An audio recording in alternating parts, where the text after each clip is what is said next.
Okay, Happy New Year, everybody. We're going to do a wheel. We're nearly there, we're nearly finished. So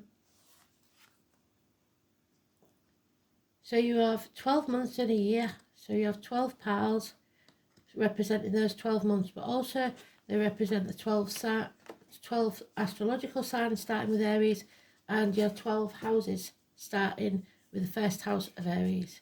So if you're clever, you'll get more than one read out of this. 17, Aquarius, your turn.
You've got Vega, 10th house of Capricorn, and the Sun. So Vega is health, and Capricorn is ambition.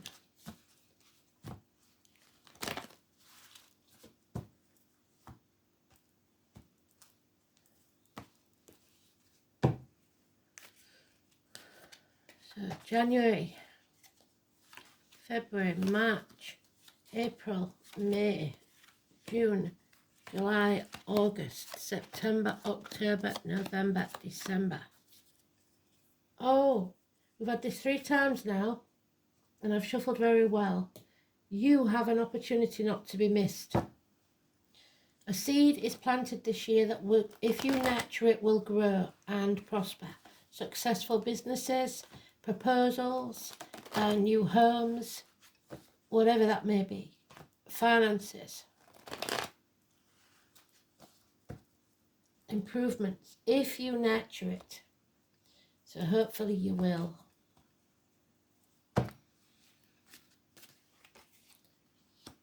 First house of Aries, Taurus, Gemini, Cancer, Leo, Virgo, Libra, Scorpio, Sagittarius, Capricorn, Aquarius, and Pisces. And there's your Capricorn. If you don't try, you'll never get it. So don't miss this opportunity, because you could by being stubborn. That's Capricorn energy. You have to put the effort in. It isn't just going to work out by itself. You have to put the effort in. Take the opportunity and run with it. Yeah, we've got problems here. January, a nightmare situation is over, but it's cost you health-wise. Hospital doors, the abdomen, the intestines, putting too great a value on the material world and not listening to spirit. You will stumble and fall if you're not careful. You need to stop living in the past. Number 9 or 27, negative for you. Door numbers, birthdays, etc. February, or second house. Improvements in finances, apologies, a get-together, a celebration. So a gift coming your way again. Someone in uniform of darker complexion, 3 women, May the 1st. the maiden, the mother and the crone, 3 generations of women, or just a get together, a celebration. March, illness, more illness, but something positive out of the blue to astonish you. Actions are being taken about this health issue. It could be the heart, the back. There is a power struggle lost. A Leo or a Taurus or someone born in the year of the ox could be important. 8 or 26, negativity. A lack of courage, cowardice if you like. So don't be afraid or you're going to miss this opportunity. 4th house of Cancer, the home and family life, or May. Justice will be served. Now you can move on without taking the baggage of the past. Travel across water perhaps, but this takes you to success. Justice will be served. Libra energy. Partnerships, court cases, open enemies, whatever it is, it's good luck for you. Justice will be served and you can move on. Number 11, fantastic energy. It's also the colon and the prostate healing. June,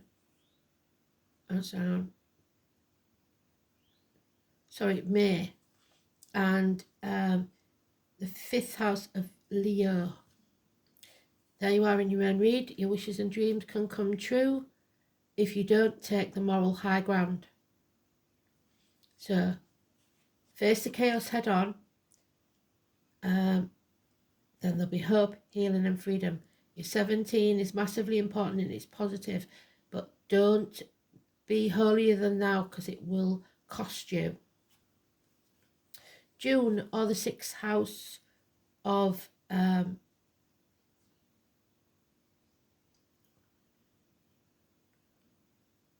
Virgo. So somebody's sticking their head in the sand. There's fire sign energy all over this, Sagittarius and Leo, and having a complete meltdown. Demanding. This is Violet Elizabeth. So the flowers, violets as well. We've got sunflowers there. William, Sweet William. Dennis, Bonnie, Langford and Waterman. This is drama queen. She'll scream and scream and scream and scream until she gets what she wants. Somebody sticking their head in the sand. There's unfinished business here.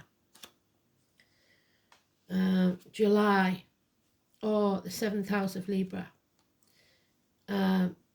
It's hanging yourself out to dry for other people. It's become too much of a heavy burden.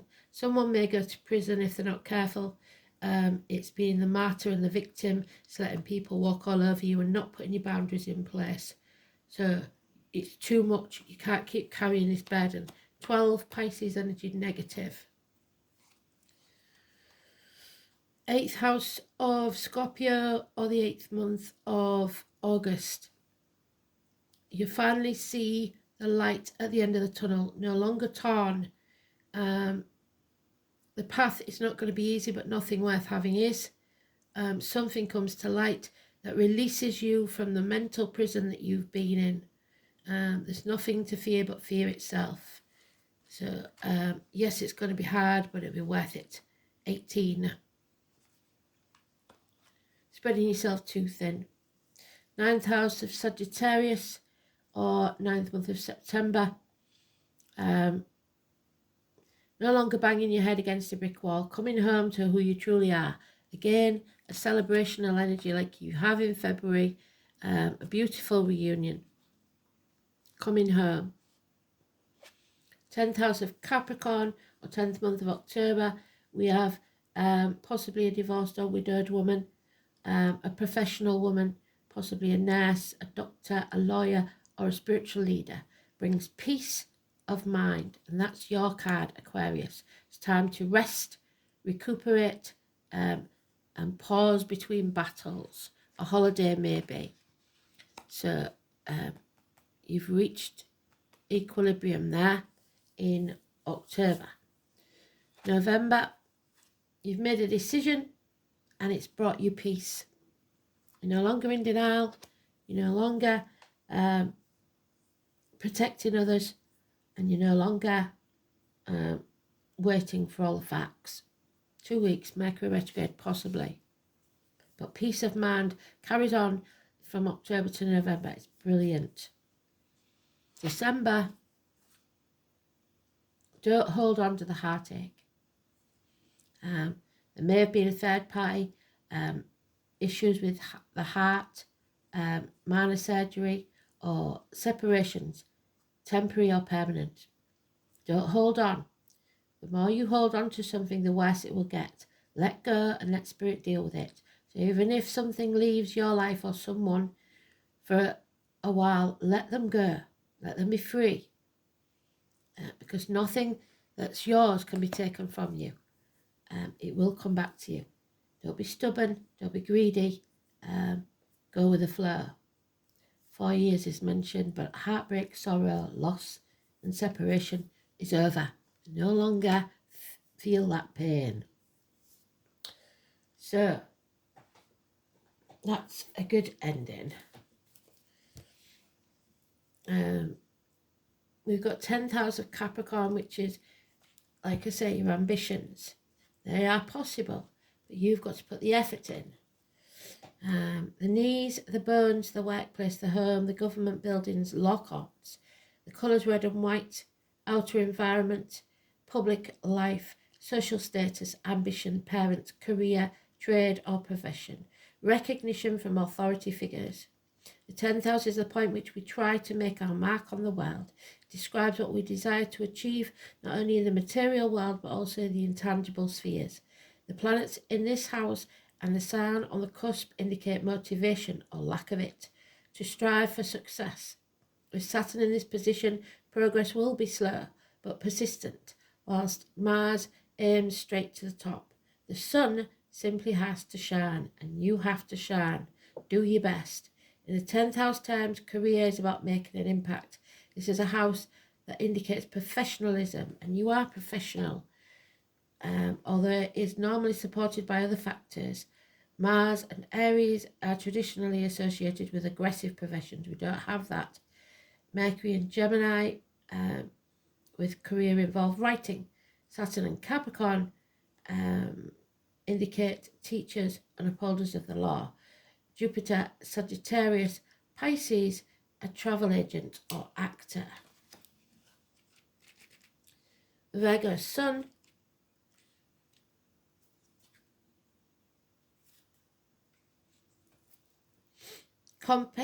competent self-expression, being practical but a perfectionist, very critical of yourself and others, analytical, productive, functional and organised. The Sun in Virgo is committed and unperturbed by setbacks, but that doesn't mean you hang on to things past their sell-by date.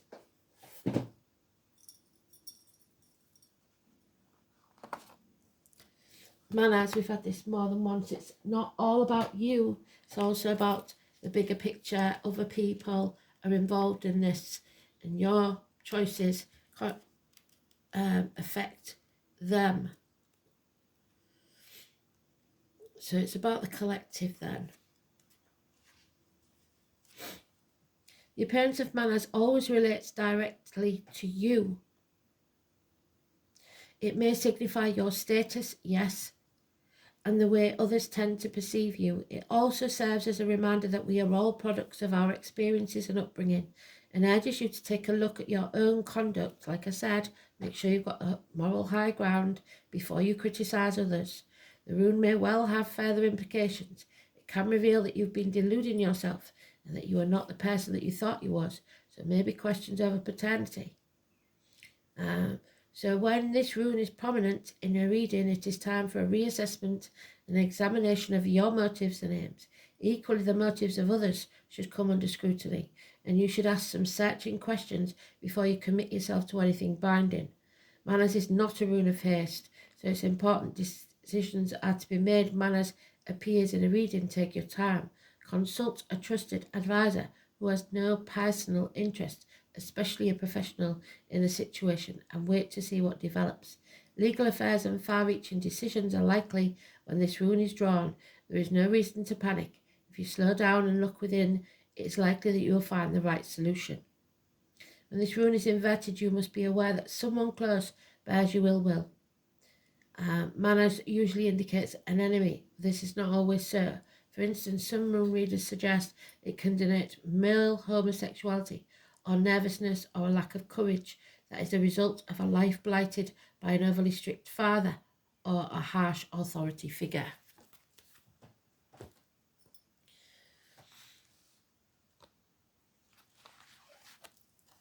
Oh, we've had this one more than once as well. 23. You're avoiding endings, and that's just being in denial. You can't stay there forever. The sacred bird of death and endings, the raven brings a message of time passing. The leaves fall and the nest is empty, so you may have kids growing up and leaving home. There comes a season for contemplation of loss. The raven's wisdom is that all things must pass, and that clinging to the present is useless. And there you are, clinging to the present. Understanding the cycles of life makes acceptance of change easier to bear, as well as making each moment precious as it passes. Humour will help you gain a sense of perspective.